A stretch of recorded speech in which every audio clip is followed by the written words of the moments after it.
Friend, exam study में आप लोग का स्वागत है। आज दिनांक 27/4/2025 का इम्पोर्टेंट करंट अफेयर का क्लास लेकर आया हूं आप लोग के सामने, जिसमें 1 से 10 तक बहुत ही इम्पोर्टेंट क्वेश्चन का सीरीज है, जिसका पूरा डीपली डिस्कशन दिया जाएगा। और 10 क्वेश्चन जो है आपका प्रीवियस रहेगा, जिसमें आपको रिवीजन कराया जाएगा। तो आप लोग वीडियो को शुरू से अंतिम तक ध्यानपूर्वक देखें और स्क्रीनशॉट लें या नोट डाउन करते जाएं, क्योंकि ये बहुत ही इम्पोर्टेंट क्वेश्चन है। और आप लोग अपने दोस्त यारों के पास वीडियो को शेयर करें, ताकि उनको भी इस करंट अफेयर का लाभ मिल सके।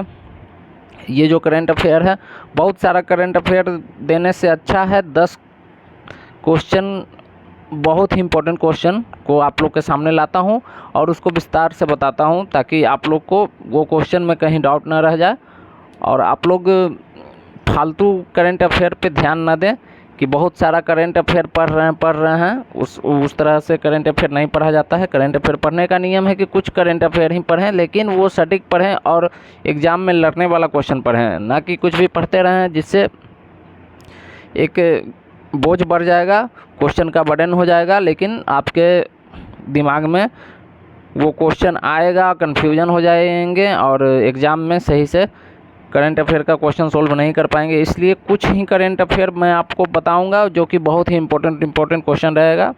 तो आइए हम लोग ज़्यादा बात न करते हुए अपने क्लास पे चलते हैं और वीडियो को शुरू से अंत तक पूरा ध्यानपूर्वक देखें। सभी क्वेश्चन को, एक क्वेश्चन से 10 क्वेश्चन निकालूंगा और उसको सोल्यूशन के साथ बताऊँगा।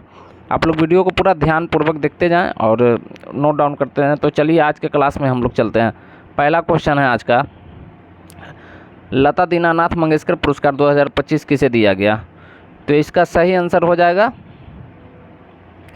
कुमार मंगलम बिरला। ऑप्शन सी, कुमार मंगलम बिरला हो जाएंगे इसका सही आंसर। कुमार मंगलम बिरला जो हैं वो आदित्य बिरला ग्रुप के चेयरमैन हैं। आदित्य बिरला ग्रुप के चेयरमैन हैं। तो इसके बारे में चलिए आप विस्तार से जानते हैं। आदित्य बिरला ग्रुप के चेयरमैन कुमार मंगलम बिरला को लता दीनानाथ मंगेशकर अवार्ड 2025 से सम्मानित किया जाएगा। यह पुरस्कार कुमार मंगलम बिरला को भारत की डेवलपमेंट में उनके योगदान के लिए दिया गया। भारत में इनका विकास में इनका योगदान जो है उसके लिए दिया गया है। इस अवार्ड के तहत एक लता दीनानाथ मंगेशकर अवार्ड दिया जाता है और कई मास्टर दीनानाथ मंगेशकर अवार्ड दिया जाता है।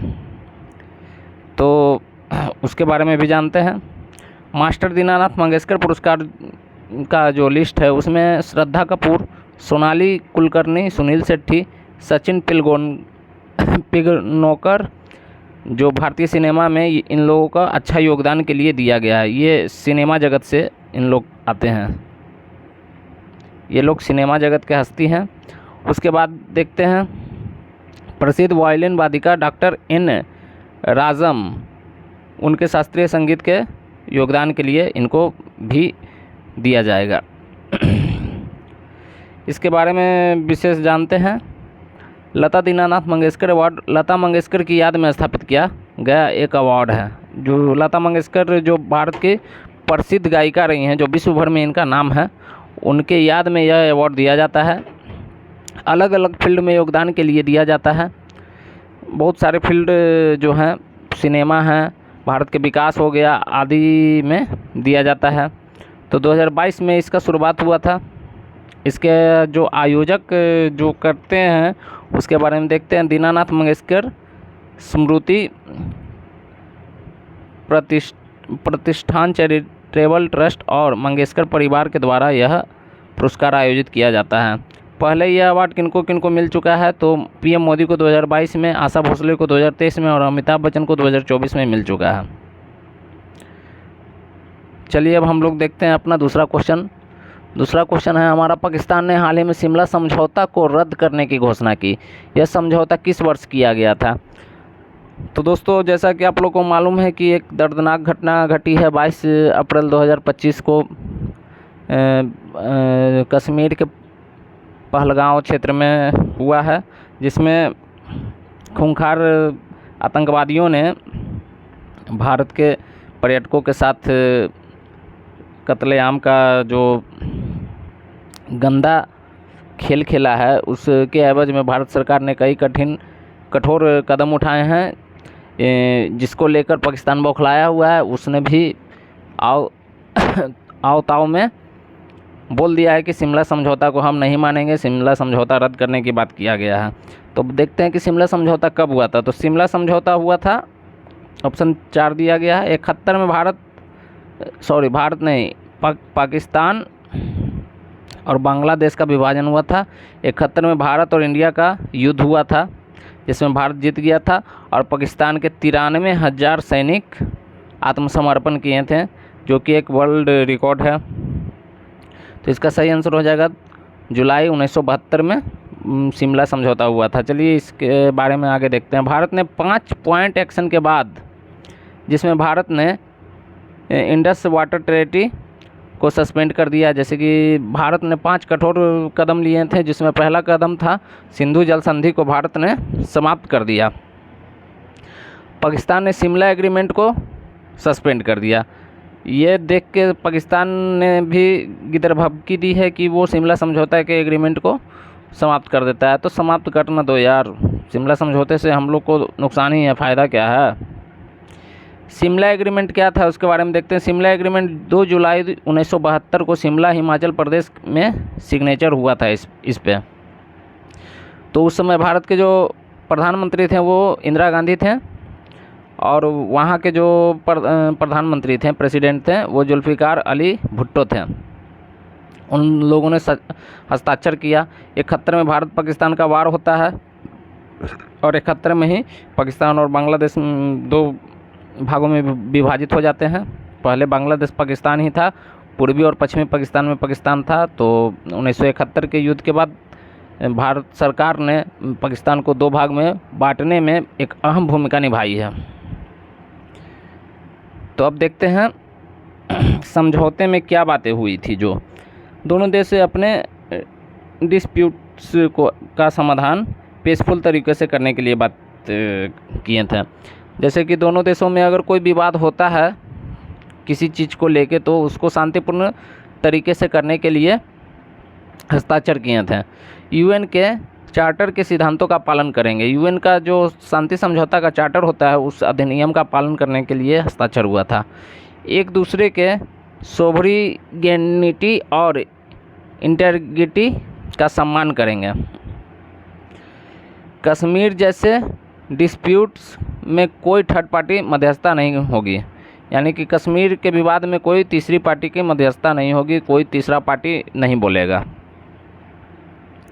और देखते हैं शिमला एग्रीमेंट के महत्वपूर्ण बिंदु थे बिलैटरल रिजोल्यूशन। दोनों देशों ने अपने डिस्प्यूट्स को लेकर बिलैटरल बातचीत के माध्यम से सुलझाने का निर्णय लिया था।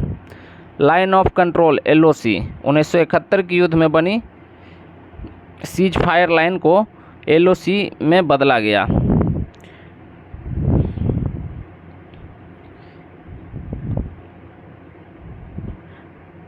टेरिटरी रिटर्न इंडिया ने 13,000 वर्ग किलोमीटर ज़मीन वापस की, पाकिस्तान को वापस की, लेकिन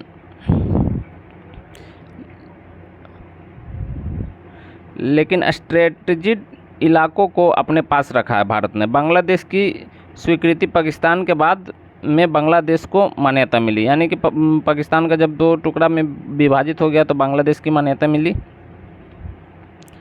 1971 का भारत पाकिस्तान युद्ध के बारे में देखते हैं। 3 दिसंबर 1971 से 16 दिसंबर 1971 तक 13 दिन तक यह युद्ध चला। 1970 में ईस्ट पाकिस्तान में शेख मुजीबुर रहमान की आवामी लीग ने चुनाव जीता, लेकिन वेस्ट पाकिस्तान ने सत्ता नहीं दिया। अब देखिए, हम लोग जानते हैं थोड़ा सा, ये हमारा देश भारत है, यहाँ पे है बांग्लादेश और इधर पाकिस्तान है। तो पहले पाकिस्तान इधर भी था और इधर भी था। ये पूर्वी पाकिस्तान था और ये पश्चिमी पाकिस्तान था।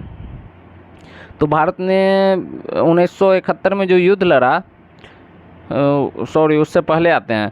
तो 1970 में जो पाकिस्तान में जो इलेक्शन हुआ, तो क्या हुआ कि इधर इधर अवामी मोर्चा पार्टी के जो अध्यक्ष थे शेख मुजीबुर रहमान, वो जीत गए।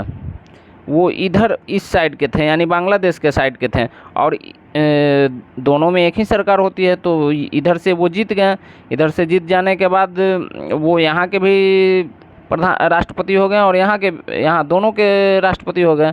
तो पाकिस्तान, इस साइड के पाकिस्तान के लोगों ने उनको राष्ट्रपति नहीं स्वीकार किया और उनको बंदी बना लिया, जिसको लेके युद्ध आगे स्टार्ट हुआ। तो भारत इसमें जीत गया। पाकिस्तान को उसमें आत्मसमर्पण करना पड़ा। इसमें पाकिस्तान को सपोर्ट करने यूएस भी आई थी और भारत को सपोर्ट करने रसिया आया था। पाकिस्तान का बहुत महत्वपूर्ण पनडुब्बी जो गाजी था, उसको भारत ने डुबो दिया था। वह अमेरिका का पनडुब्बी था। इसको लेकर भारत पाकिस्तान में युद्ध हुआ और अमेरिका पाकिस्तान को सपोर्ट में आया और इधर से रसिया इंडिया के सपोर्ट में आया और दोनों देशों के बीच युद्ध हुआ। इस दौरान पाकिस्तान का विभाजन हो गया और नया बांग्लादेश बनकर तैयार हुआ। भारत ने रिफ्यूजी का समर्थन किया और मुक्ति वाहिनी, यानी कि जो बंगाली विद्रोही थे, उसको मदद किया था भारत ने, जिससे पाकिस्तान नाराज़ हुआ। 3 दिसंबर 1971 को पाकिस्तान ने भारत के पश्चिमी सीमांत पर वायुयान हमले किए। पाकिस्तान ने क्या किया कि 3 दिसंबर 1971 को यहाँ पे पाकिस्तान है, इधर भारत है, तो ये पश्चिमी भारत हो गया। तो इधर पाकिस्तान ने हमला किया और 11 हवाई अड्डों पर हमला किया, ताकि वो सोच रहा था कि भारत के सभी हवाई अड्डे को उड़ा देते हैं, ताकि वह वायुसेना में कमज़ोर हो जाए। 16 दिसंबर 1971 को पाकिस्तान आर्मी AAZ नाजी ने 93,000 सैनिकों के साथ आत्मसमर्पण किया। 93,000 सैनिक जो हैं, जब युद्ध खत्म हो गया तो आत्मसमर्पण उनको करना पड़ गया भारत के आगे। बांग्लादेश का जन्म हुआ। इसके बाद बांग्लादेश का इधर पाकिस्तान का विभाजन हो जाने के साथ बांग्लादेश का जन्म हुआ। वहाँ के शेख मुजीबुर रहमान पहले नेता बने, यानी कि पहले वहाँ के राष्ट्रपति बने शेख मुजीबुर रहमान। उन्हीं की बेटी अभी जो है ये है शेख हसीना है, जिनको अभी सत्ता से हटा के दिया गया, वो अभी भागी हुई हैं। इस युद्ध में भारतीय नौसेना ने ऑपरेशन ट्रीडेंट शुरू किया और कराची बंदरगाह पर हमला किया। इस ऑपरेशन में ही भारत ने कराची के बंदरगाह पर हमला कर दिया था। तो पाकिस्तान में शिमला समझौता के बारे में मुझे उम्मीद है आप लोग समझ गए होंगे। अब तीसरा क्वेश्चन हम लोग देखते हैं। तीसरा क्वेश्चन है हमारा, हाल ही में दुनिया की पहली ह्यूमनॉइड रोबोट हाफ मैराथन कहाँ आयोजित की गई? यानी कि रोबोट का हाफ मैराथन हुआ, यह आयोजन किया गया चाइना में। ऑप्शन सी इसका सही आंसर हो जाएगा, चाइना। देखते हैं, हाल ही में दुनिया का first humanoid robot half marathon का आयोजन किया, जो बीजिंग चाइना में किया गया। इसमें 21 ह्यूमनॉइड रोबोट ने रेस की, यानी कि 21 रोबोट जो मानव द्वारा बनाया गया था वो रेस किया। इस मैराथन को टियांगोंग अल्ट्रा नाम से के रोबोट ने जीता। इस मैराथन को टियांगोंग अल्ट्रा नाम है, रोबोट का नाम है, वह जीता। टियांगोंग अल्ट्रा रोबोट ने यह मैराथन जीता, जो दुनिया के first humanoid robot half marathon जीतने वाला रोबोट बन गया है। पहला दुनिया का हाफ मैराथन रोबोट हुआ है जो ह्यूमनॉइड रोबोट द्वारा जीता गया। उसमें पहला कौन जीता है? तो टियांगोंग अल्ट्रा ने यह जीता है। ह्यूमनॉइड रोबोट क्या होता है ये देखते हैं। ये ऐसे रोबोट होते हैं जिन्हें ह्यूमन की तरह दिखने और चलने के लिए बनाया गया है। मतलब कि जस्ट लाइक इंसान की तरह ही पैर हाथ ये सब बनाया गया है, लेकिन वो मशीन है, उसे ही ह्यूमनॉइड रोबोट बोला जाता है। चलते हैं अब तीसरा क्वेश्चन पे हम लोग आते हैं। हाल ही में पुणे में आयोजित FIDE महिला ग्रैंड प्री का खिताब किसने जीता? तो इसका सही आंसर आप लोग बताइए। इसका सही आंसर हो जाएगा ऑप्शन सी, कोनरू हम्पी ने जीता है यह खिताब। हाल ही में कोनरू हम्पी ने Pune FIDE women grand pre का खिताब जीता है। उन्होंने बुल्गारिया के नूरगेउल सेलिमोवा को हराकर जीता है। दूसरे स्थान पर चीन की जू जिनर और तीसरे स्थान पर भारत की दिव्या देशमुख रही हैं। FIDE वोमेन ग्रांड प्री जो खिताब होता है यह चेस में होता है। यह 6 चेस टूर्नामेंट की एक सीरीज होती है जो कि वोमेन कैंडिडेट टूर्नामेंट के लिए क्वालिफिकेशन टूर्नामेंट की तरह काम करता है। इसमें 6 टूर्नामेंट के बाद टॉप 2 वोमेन कैंडिडेट टूर्नामेंट खेलते हैं, यानी कि 6 टूर्नामेंट होता है, 6 मैच होता है। उसमें से 2 वोमेन जो होती हैं, जो सबसे ज़्यादा जीती हुई रहती हैं, वो फाइनल खेलती हैं। वोमेन कैंडिडेट टूर्नामेंट खेलने वाला वर्ल्ड चैम्पियन खेलेगा, और जो वोमेन कैंडिडेट जो टूर्नामेंट जो खेल रही हैं वो ही वर्ल्ड चैम्पियन सिर्फ खेलेगा। अभी तक ग्रांड प्री के 5 टूर्नामेंट हो चुके हैं। अगला ऑस्ट्रेलिया में मई में आयोजित किया जाएगा। ऑस्ट्रिया में होगा, मई में होगा। कोनेरू हम्पी आंध्र प्रदेश राज्य के निवासी हैं, वहीं के रहने वाली भारत की पहली महिला चेस प्लेयर हैं जो ग्रैंड मास्टर बनी हैं। 2003 में अर्जुन अवार्ड इनको मिला है और 2007 में इनको पद्म श्री मिला है। ऑप्शन 5 में चलते हैं हम लोग, क्वेश्चन 5 पे चलते हैं। वर्ल्ड इंटेलेक्चुअल प्रॉपर्टी डे हर साल किस तिथि को मनाया जाता है? तो इसका सही आंसर हो जाएगा 26 April. World Intellectual Property Day हर साल 26 अप्रैल को मनाया जाता है। इसे World Intellectual Property Organization WIPO ने 2000 से शुरू किया है, यानी कि इसकी शुरुआत हुआ है वो 2000 ईस्वी से हुआ है। इसका जो उद्देश्य है पेटेंट कॉपीराइट ट्रेडमार्क और डिज़ाइन के महत्व को समझाना और क्रिएटर और इनोवेटर के योगदान को सेलिब्रेट करना है। 2025 में जो इसका थीम था उसका नाम था intellectual property and music feel the beat of IP। 2024 का थीम था IP and the SDGs building our common future with innovation and creativity. 1999 में चाइना के स्टेट इंटेलेक्चुअल प्रॉपर्टी ऑफिस ने WIPO में वर्ल्ड इंटेलेक्चुअल प्रॉपर्टी डे मनाने का प्रस्ताव रखा था। WIPO ने 1999 में 26 अप्रैल को वर्ल्ड इंटेलेक्चुअल प्रॉपर्टी डे के रूप में स्वीकार किया था। पेटेंट कॉपीराइट ट्रेडमार्क के अंतर्गत पेटेंट इससे इन्वेंशन को प्रोटेक्ट किया जाता है। कॉपीराइट किसी रचनात्मक कार्य जैसे कि किताब, संगीत, पेंटिंग, फिल्म आदि पर मिलता है। ट्रेडमार्क किसी ब्रांड का नाम, लोगो या टैगलाइन पर मिलता है जो किसी कंपनी या उत्पाद को पहचानने में मदद करता है। हर साल 25 अप्रैल को इंटरनेशनल डेलीगेट्स डे मनाया जाता है। क्वेश्चन 6 पे चलते हैं हम लोग, देखते हैं। विद्या रामराज, जिन्होंने हाल ही में national federation senior athletic championship में स्वर्ण पदक जीता और एशियन एथलेटिक चैंपियनशिप के लिए क्वालिफाई किया है, किस खेल से संबंधित हैं? तो इसमें पूछा जाएगा, डायरेक्ट पूछा जाएगा दोस्तों कि विद्या रामराज जो एथलेटिक खेलते हैं वो किस खेल से संबंधित हैं। तो इसका सही आंसर हो जाएगा 400 मीटर बाधा दौड़। 400 मीटर बाधा दौड़ में ये इस खेल से संबंधित ये रखते हैं। आइए इनके बारे में जानते हैं। अप्रैल 21 से अप्रैल 24 तक 28th national federation senior athletic championship का आयोजन कोच्चि केरला में किया गया। इसमें विद्या रामराज ने 400 मीटर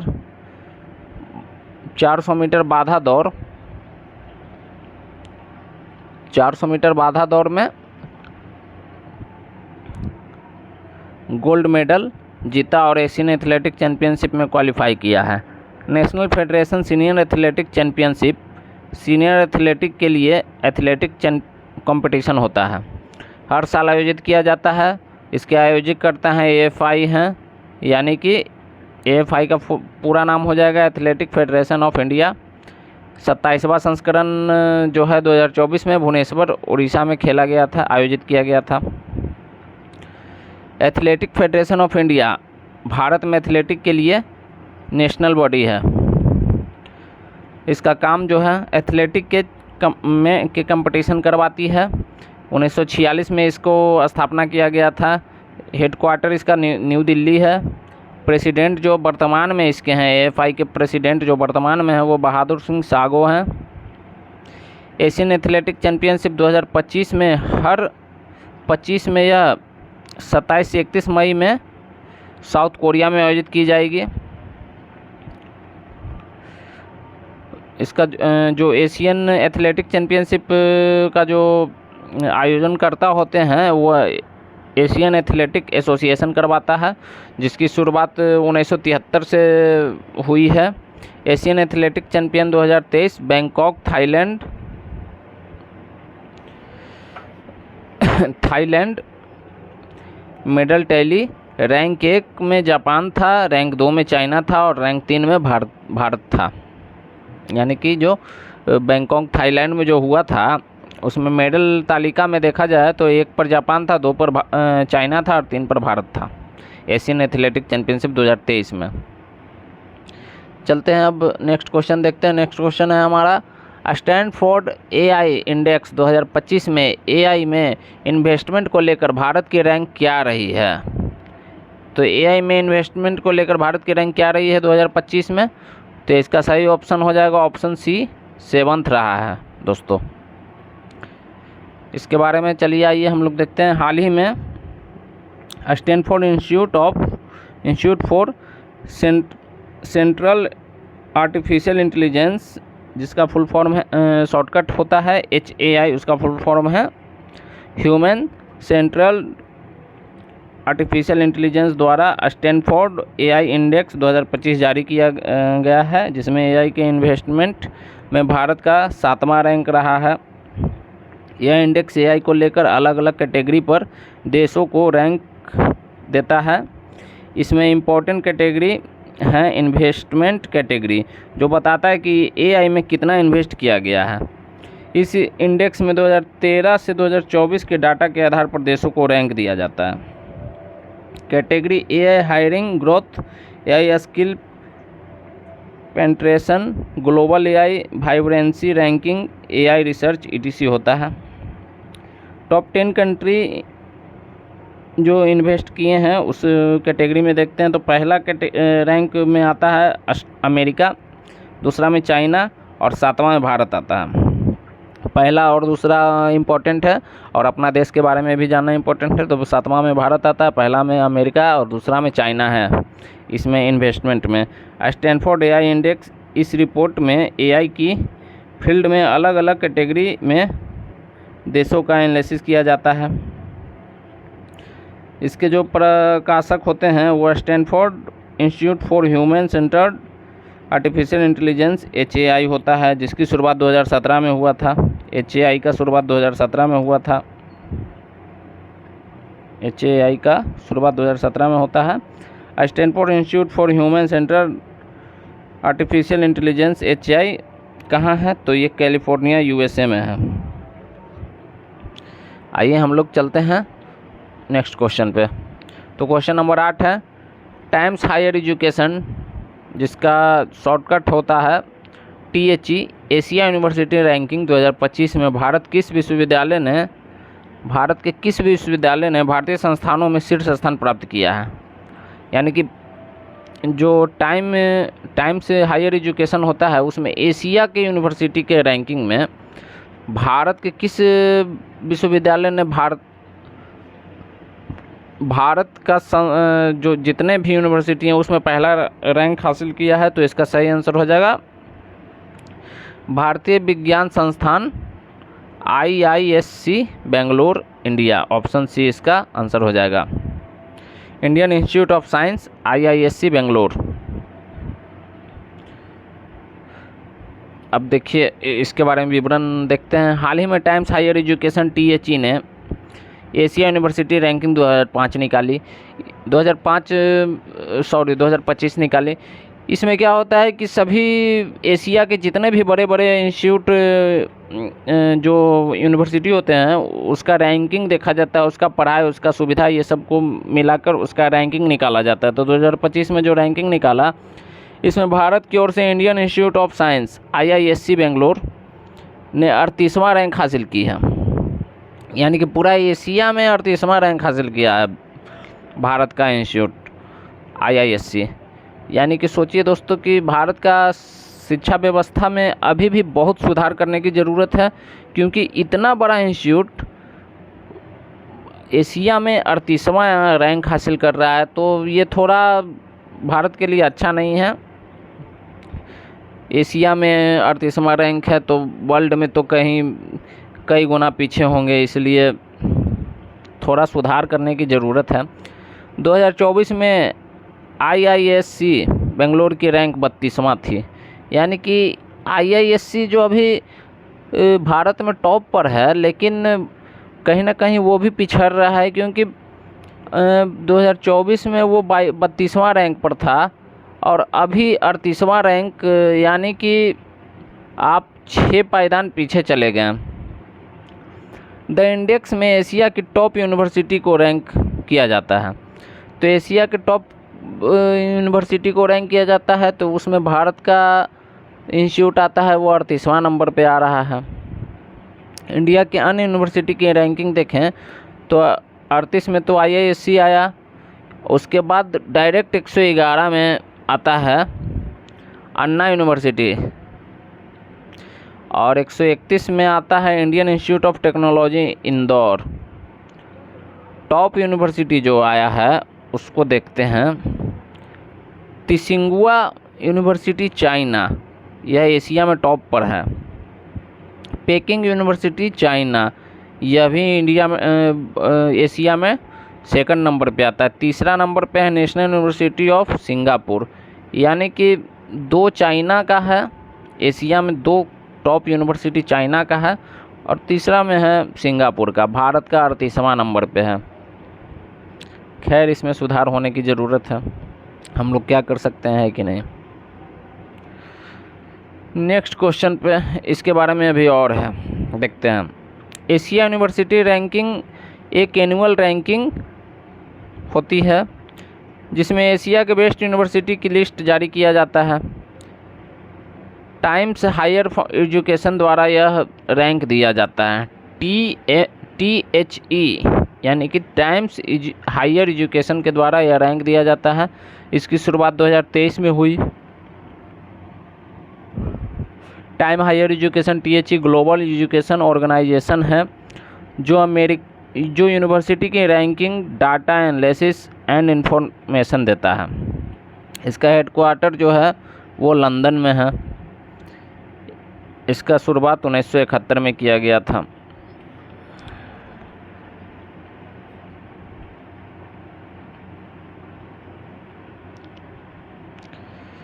अब 9वां क्वेश्चन देखते हैं हम लोग। ग्लोबल भारत समिट की मेज़बानी कौन कर रहा है?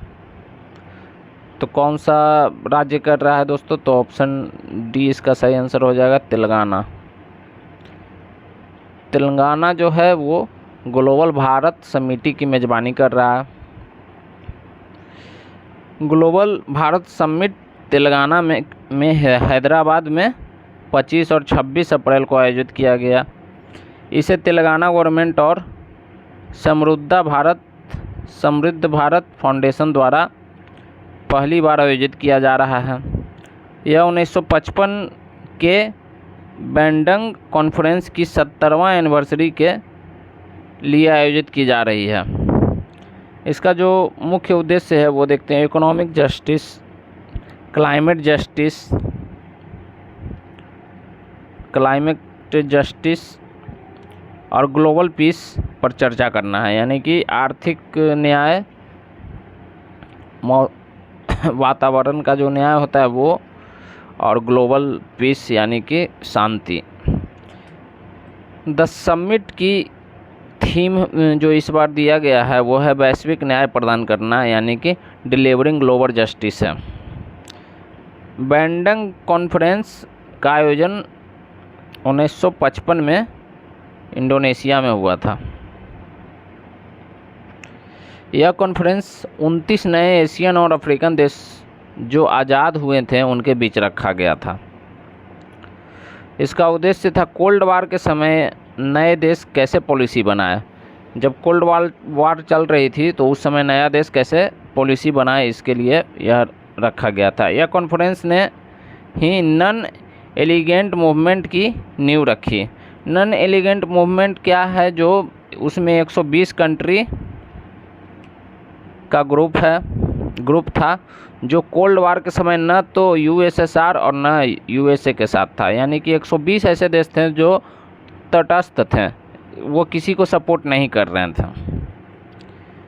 1961 को बेलीग्रेड साइबेरिया में स्टार्ट किया गया। आज के क्वेश्चन का 10वां क्वेश्चन है, वर्ल्ड इम्यूनाइजेशन वीक 2025 कब से कब तक मनाया जा रहा है? वर्ल्ड इम्यूनाइजेशन वीक कब से कब तक मनाया जा रहा है? तो इसका सही आंसर हो जाएगा ऑप्शन सी, 24 से 30 अप्रैल के बीच मनाया जा रहा है।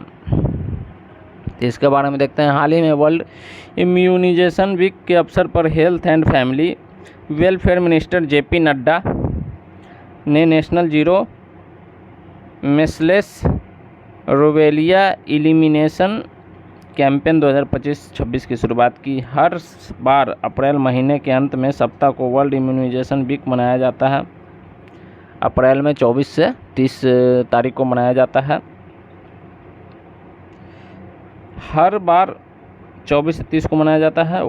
वर्ल्ड इम्यूनाइजेशन वीक को 2012 से WHO द्वारा शुरू किया गया, यानी कि इसकी शुरुआत जो हुआ वो 2012 में हुआ है, वर्ल्ड हेल्थ ऑर्गेनाइजेशन के द्वारा किया गया है।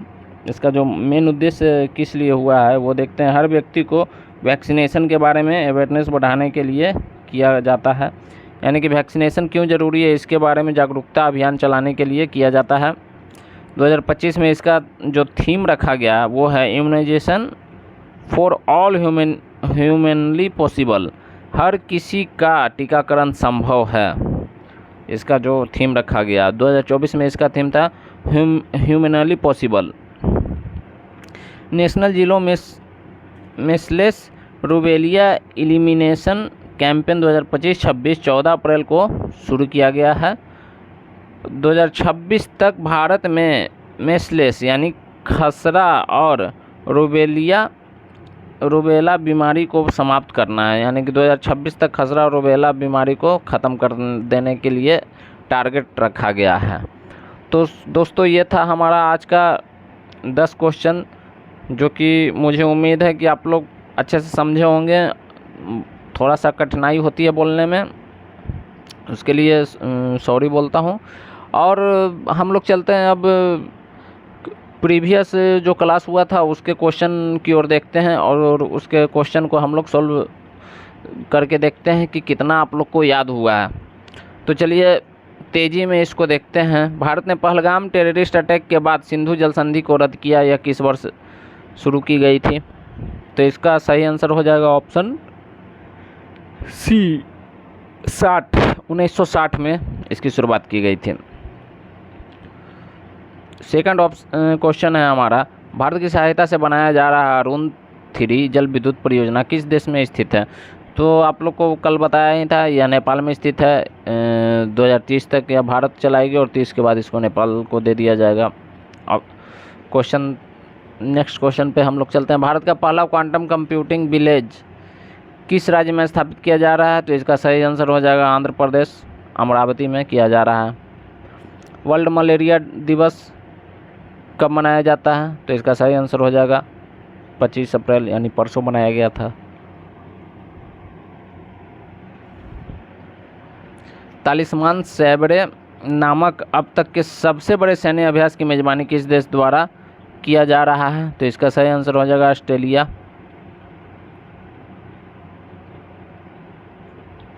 नेक्स्ट क्वेश्चन में देखते हैं, IMF की हालिया वर्ल्ड इकोनॉमी आउटलुक रिपोर्ट के अनुसार दुनिया की सबसे तेजी से बढ़ती अर्थव्यवस्था 2025-26 में कौन सा देश है? तो इसका सही आंसर हो जाएगा अपना प्यारा देश भारत। 7वां क्वेश्चन में आते हैं, अंतर्राष्ट्रीय सम्मेलन shaping the energy future challenge and opportunity SEFCO 2025 का आयोजन कहाँ किया जा रहा है? तो इसका सही आंसर हो जाएगा देहरादून।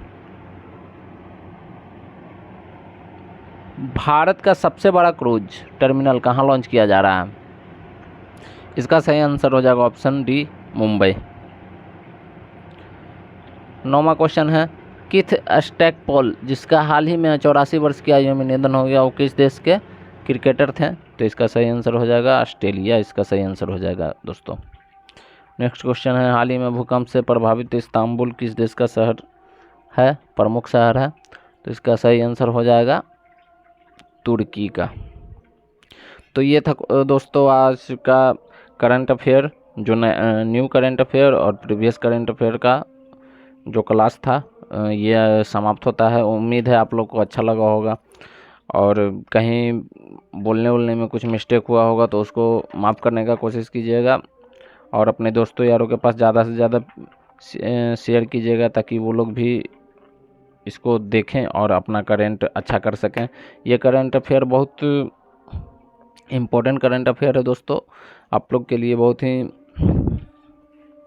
एनालिसिस कर बनाया गया है और उम्मीद है आप लोग को ये बहुत पसंद आया होगा। आप लोग को अगर पसंद आया होगा तो लाइक शेयर करना भूलें नहीं, उससे हमें मोटिवेट मिलता है और अच्छा लगता है कि लोग पसंद कर रहे हैं। अगर जो पोर्शन आप लोग को ख़राब लगा हो तो उस पे भी कमेंट करें ताकि मैं अपने आप में सुधार ला सकूं और आप लोग के लिए अच्छा से अच्छा यहाँ पे प्रेजेंटेशन दे सकूं। तो तब तक के लिए अपना ख्याल रखिए, स्वस्थ रहिए और अपने पढ़ाई पर विशेष ध्यान दीजिए और आप लोग को बेहतर करियर के लिए शुभकामनाएं देता हूं। तब ठीक है, तब तक के लिए धन्यवाद। मिलते हैं नेक्स्ट क्लास में। जय हिंद, वंदे मातरम। और एक बात और, संडे को मैं तैयार करूँगा, वो मंडे को मिलेगा। उसमें क्या होगा कि पूरा अब तक का जितना भी करंट अफेयर है उसका प्रीवियस क्लास रहेगा और पूरा डिटेल रहेगा, यानी कि 70 क्वेश्चन रहेगा। आप लोग को वो सॉल्यूशन करवाऊँगा विस्तृत रूप से, तो उसमें नहीं बता पाऊँगा क्योंकि वो उसमें आप लोग को पहले से बता चुका हूँ। ठीक है, वीडियो को लंबा ना करते हुए आगे बढ़ता हूँ। आप लोग अपना ख्याल रखिए। ठीक है, जय हिंद, वंदे मातरम, बाय।